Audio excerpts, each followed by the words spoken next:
फिर से दोहराइए। हाँ, बिल्कुल।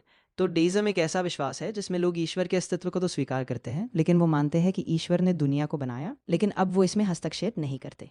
इस सोच के अनुसार तर्क और प्रकृति ही सबसे बड़ी मार्गदर्शक शक्तियाँ हैं और धार्मिक संस्थाओं पर कम भरोसा किया जाता है। अगर चलो मैं आपकी एक ये बात मान भी लूँ कि वो धार्मिक चीज़ों पे नहीं मानते, लेकिन वो ईश्वर का कॉन्सेप्ट तो मानते हैं। जब मैं ईश्वर का कॉन्सेप्ट देखता हूँ, तो हाँ, ईश्वर ने हम सबको बनाया है और वही हमारे को दुःख देता है। तो इस पे उनका क्या कहना है? अच्छा सवाल है। दरअसल डेइज़्म में ऐसा नहीं माना जाता कि ईश्वर सीधे हमारे जीवन में दखल देते हैं या दुख और सुख का निर्धारण करते हैं। वो मानते हैं कि ईश्वर ने सिर्फ एक तर्कसंगत ब्रह्मांड बनाया और उसके बाद हम अपने कर्म, अपने फैसले और प्रकृति के नियमों के जरिए अनुभव करते हैं।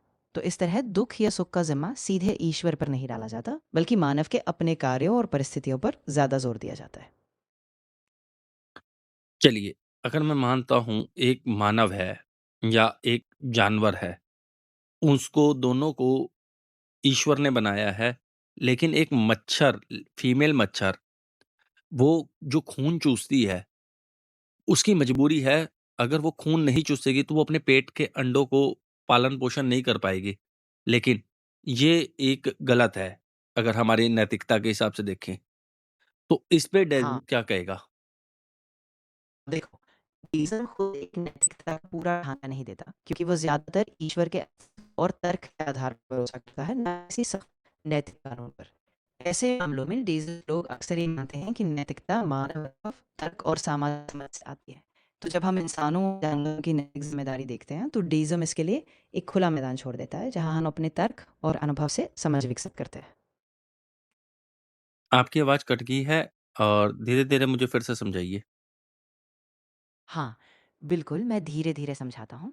तो जैसा कि मैं कह रहा था, डेइज़्म अपने आप में एक तय नैतिक नियम नहीं देता, बल्कि वो तर्क और मानव अनुभव पर आधारित होता है। इसलिए जब हम नैतिकता की बात करते हैं, तो डेइज़्म हमें ये नहीं बताता कि सही या गलत क्या है, बल्कि हमें अपने तर्क, अनुभव और समाज के साथ मिलकर इसका निर्णय करना होता है।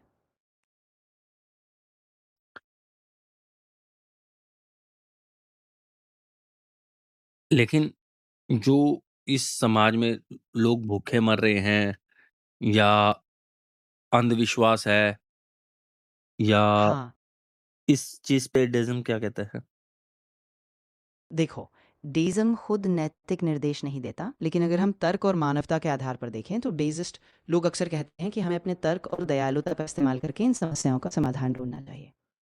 यानी वो कहते हैं कि समाज की ज़िम्मेदारी है कि वो भूख, गरीबी और अंधविश्वास जैसी समस्याओं को खत्म करने की दिशा में काम करे, ताकि हर इंसान का जीवन बेहतर हो सके।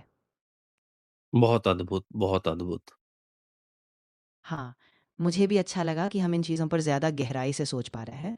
अगर तुम्हें और कोई सवाल या कोई और विचार साझा करना हो, तो मैं ध्यान से सुनूँगा।